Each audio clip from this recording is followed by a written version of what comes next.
शारदीय नवरात्रों की आप सभी को ढेरों शुभकामनाएं। बहुत स्वागत है आप सभी का। मैं हूं आपके साथ भावना शर्मा। अश्विन मास में शुक्ल पक्ष की प्रतिपदा तिथि से शारदीय नवरात्रों की शुरुआत हो जाती है।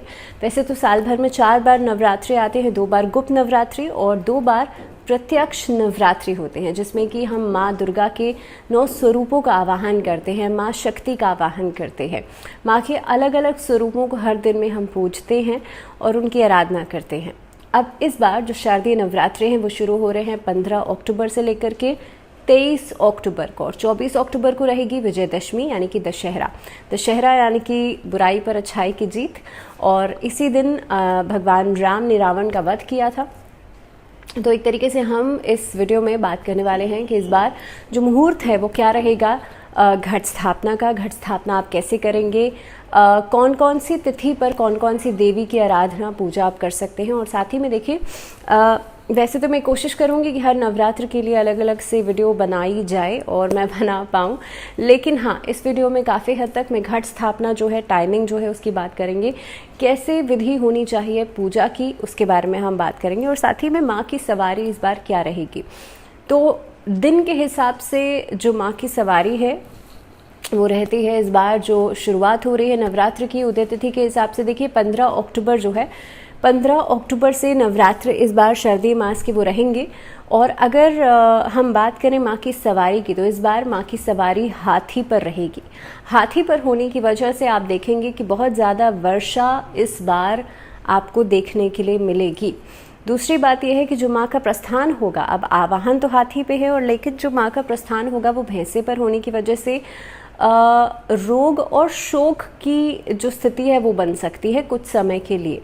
तो ख़ास तौर पे यहाँ पर हम मासेस की बात करते हैं, पूरे देश की बात करते हैं। तो आपके खुद के जीवन में भी और कहीं ना कहीं पे पूरे देश के लिए भी किसी तरह का रोग, इस तरह की स्थितियाँ बन सकती हैं। तो इस अवधि के अंदर अपनी इम्यूनिटी को बिल्कुल स्ट्रांग रखिएगा, बिकॉज़ ये ट्रांजिशन होता है। बरसात के मौसम से आप सर्दी के मौसम में जा रहे होते हैं, तो इम्यूनिटी कहीं ना कहीं पे आपकी जो प्रतिरोधक क्षमता है वो कमज़ोर हो जाती है। तो इस अवधि में बहुत ज़्यादा इन्फेक्शन से बचेगा, बैक्टीरियल इन्फेक्शन, वायरल इन्फेक्शन से बच के चलेगा। दूसरी बात, इस बार जो घट स्थापना का समय रहेगा, जिस समय पर आप माँ का आवाहन करेंगे, माँ को विराजमान करेंगे अपने घर के अंदर, वो जो समय रहेगा वो सुबह 6:30 बजे से लेकर के तकरीबन 8:47 का रहेगा। अभिजीत मुहूर्त की मैं बात करूं तो वो रहेगा 11:42 से लेकर के 12:36 तक का समय, ये अभिजीत मुहूर्त है। तो मान लीजिए अगर कोई सुबह नहीं कर पाता है या सुबह आप घट स्थापना नहीं कर पाते हैं, तो आप इस समय में कर सकते हैं।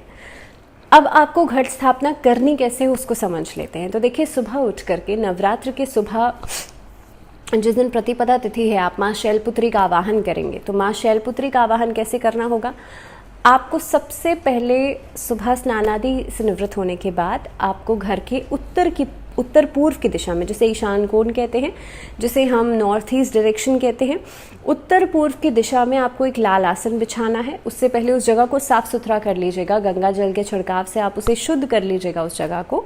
उसके बाद वहाँ पर एक लाल आसन बिछाएंगे। अब देखिए, हर चीज़ जो आप करते हैं, मेरे हिसाब से आपको हर चीज़ का मतलब पता होना चाहिए।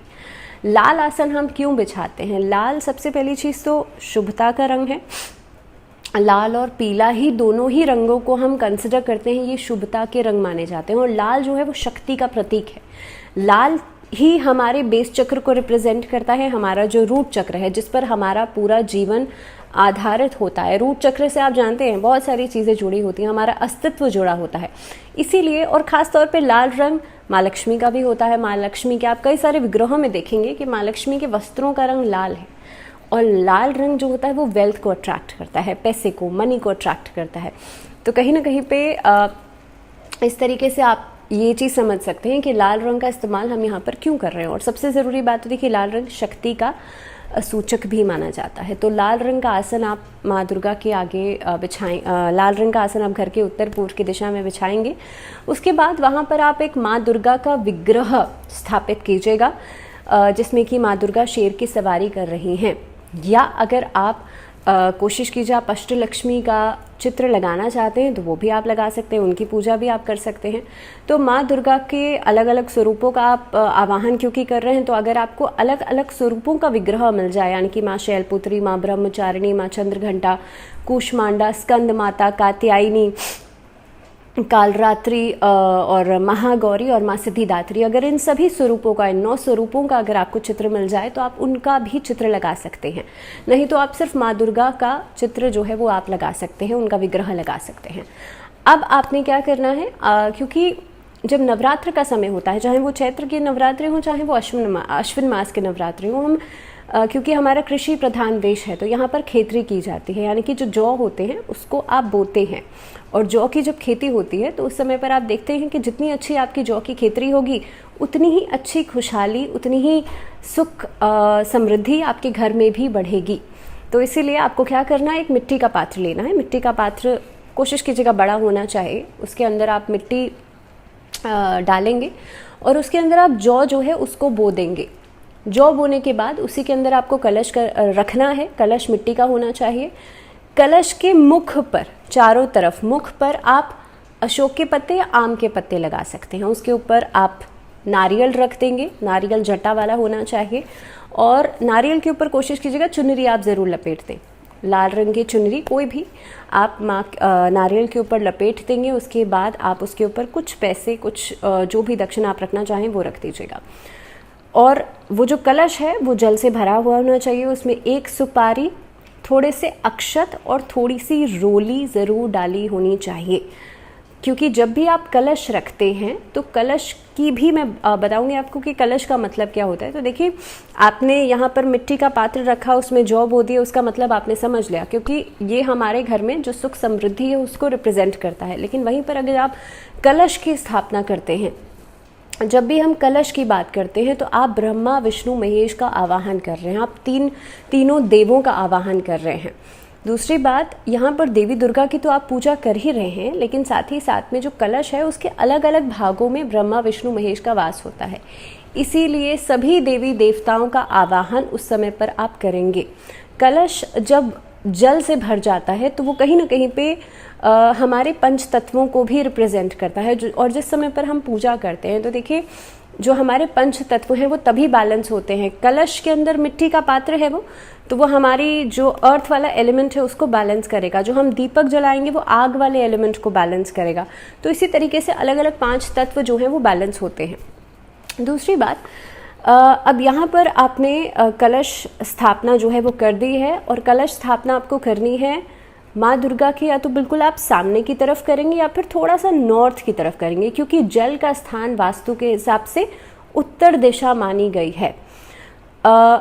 अगर खास तौर पे कई लोग ऐसे होते हैं जो वर्किंग होते हैं, अखंड दीपक नहीं जला पा रहे हैं, अखंड जोत नहीं जला पा रहे हैं, या मान लीजिए वो कह रहे हैं कि भाई हम तो कलश नहीं रख सकते हैं, कलश स्थापना नहीं कर सकते हैं, डेली पूजा नहीं कर सकते हैं, तो आपको सिर्फ क्या करना है, एक पानी का पूरा बर्तन लेकर के आपको सिर्फ नॉर्थ ईस्ट में रख देना है या नॉर्थ की डायरेक्शन में रख देना है।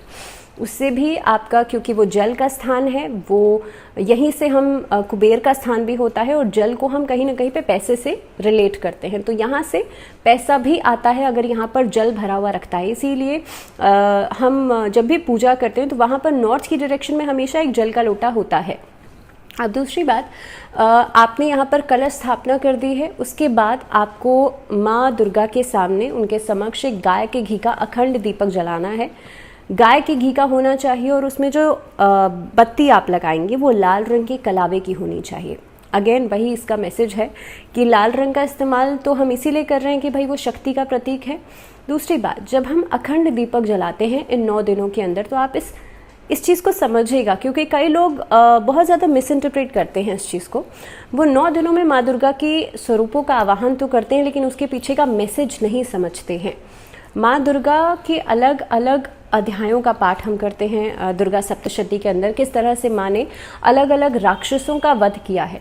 लेकिन ये 9 दिन जो होते हैं ये माइंड, बॉडी एंड सोल के प्यूरिफिकेशन के लिए भी होते हैं।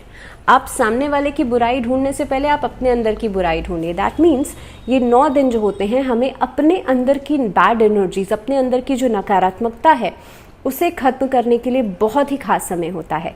सो इस समय के अंदर जिस तरह से एक छोटा सा एग्जाम्पल आपको देख के मैं समझाऊं कि माँ ने रक्त बीज का विनाश किया था। अब रक्त बीज जो था, वो जो राक्षस था, अगर आप अध्याय पढ़ेंगे तो आपको समझ में आएगा कि जब माँ ने उसका गला काटा तो उससे, उसके रक्त से एक एक बूंद जो गिरती थी, जो टपकती थी, उससे एक नया दैत्य बन जाता था, एक नया राक्षस बन जाता था। और उसके बाद माँ ने उसका लहू पिया। तो एक तरीके से आज के ज़माने में अगर आप देखेंगे तो ओवर थिंकिंग को आप रक्त बीज से कोरिलेट कर सकते हैं। अगर आप किसी भी नेगेटिविटी के बारे में एक बार सोचना शुरू करेंगे तो वो कॉन्टिन्यूशन में, प्रोसेस में रहती है और वो चीज़ चलती चली जाती है। तो कहीं ना कहीं पे आज के ज़माने में आप दैत्य को और आज की जो नेगेटिविटी है, जो नेगेटिव एनर्जीज़ हैं, उनको रिलेट करके उन्हें ख़त्म करने की कोशिश कीजिएगा। ये 9 दिन उसके लिए बहुत अहम होते हैं। दूसरी बात, जब आप अखंड दीपक जलाते हैं तो अखंड दीपक के अंदर जैसे जैसे घी पिघलता जाता है, आपके अंदर का अहम घटता चला जाता है। आप देखेंगे इस समय से आप अंधकार से उजाले की तरफ बढ़ते हैं, आप नेगेटिविटी से पॉजिटिविटी की तरफ बढ़ते हैं, और आप अज्ञानता से ज्ञानता की तरफ बढ़ते हैं। यानी कि जिन लोगों को नॉलेज नहीं है उनको नॉलेज मिलती है। तो ये एक प्रोसेस जो है, ये एक जर्नी जो है, इन 9 दिनों के दौरान एक व्यक्ति तय करता है या एक साधक जो है वो तय करता है। अब अखंड दीपक आपने जला लिया है, कोशिश कीजिएगा एक दीपक आपका अखंड दीपक जलना चाहिए और एक दीपक भैरव के लिए भी जलना चाहिए। वो तेल का दीपक होगा और वो दक्षिण दिशा में जलेगा। ये आप ज़रूर करेंगे और कोशिश कीजिएगा जब भी आप भोग लगाएं तो आप, क्योंकि हर दिन के अनुसार अलग अलग भोग माँ को अर्पित किया जाता है। जब हम अलग अलग वीडियोस में बात करेंगे तो कोशिश करूँगी मैं इसको इंक्लूड करूँ कि अलग अलग वो कौन से भोग होते हैं जो माँ दुर्गा को अलग अलग दिनों में लगाए जाते हैं। लेकिन एक भोग आप माँ दुर्गा को लगाएंगे और एक भोग भैरव के लिए भी जो थाली है वो निकाली जाएगी। दूसरी बात, तो आपने घट स्थापना कर ली है, अब आपने अखंड दीपक भी जला लिया है और पहले दिन से लेकर के 9 दिनों तक आप देवी की आराधना करेंगे। दुर्गा सप्तशती के 13 अध्यायों का पाठ आप इन 9 दिनों में करेंगे। दूसरी बात, इन्हीं 9 दिनों के अंदर आप अपने 7 चक्रों को भी जागृत करते हैं, जिसे कुंडलिनी जागरण कहा जाता है, जो कि आपके बेस चक्र से शुरू होता है, जिसे आप मूलाधार चक्र कहते हैं, जिसे आप रूट चक्र कहते हैं। तो इससे शुरू करके एक एक करके आप अलग अलग चक्र जो हैं वो आप सहस्त्रार चक्र तक पहुंचते हैं और कुंडलिनी जागरण का प्रोसेस जो है वो आपका पूरा होता है। जो लोग किसी मंत्र की सिद्धि करना चाहते हैं, क्योंकि नवरात्र के दिन इतने शुद्ध माने जाते हैं कि आप किसी भी मंत्र को हर दिन अगर जाप करते हैं तो आप उसे सिद्ध कर सकते हैं, बशर्ते कि आप उतने जो संख्या में जाप है वो ज़रूर करें। दूसरी बात कि इस समय के अंदर जो मंत्र जाप होता है वो बहुत ही अहम माना जाता है। इसके ऊपर हम अलग से भी वीडियो करेंगे कि राशि अनुसार आप कौन कौन से मंत्रों का जाप कर सकते हैं। मैं कोशिश करूँगी बहुत जल्द इस पर दूसरी वीडियो लेकर के आऊँ। लेकिन अगर मान लीजिए आपको कोई मंत्र समझ में नहीं आता तो सिर्फ और सिर्फ आप ओम दुम दुर्गाय नमः इस मंत्र का जाप कर सकते हैं, या फिर सर्व मंगल मांगल्य शिवे सर्वार्थ साधिके शरण्ये त्र्यंबके गौरी नारायणी नमस्ते, इस मंत्र का जाप भी आप कर सकते हैं।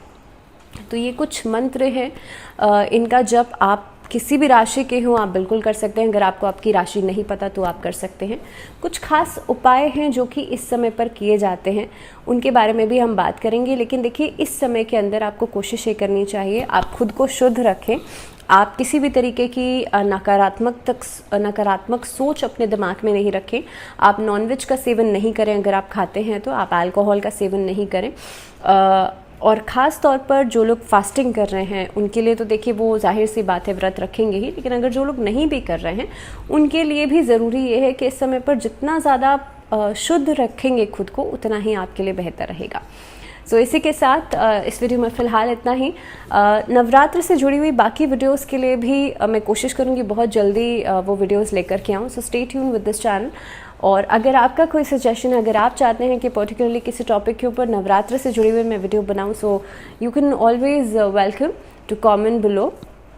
लेकिन फ़िलहाल के लिए मुझे दीजिए इजाज़त and till the next video अपना बहुत सारा ध्यान रखिए। Stay healthy, stay positive and stay tuned. दीजिए इजाज़त, नमस्कार।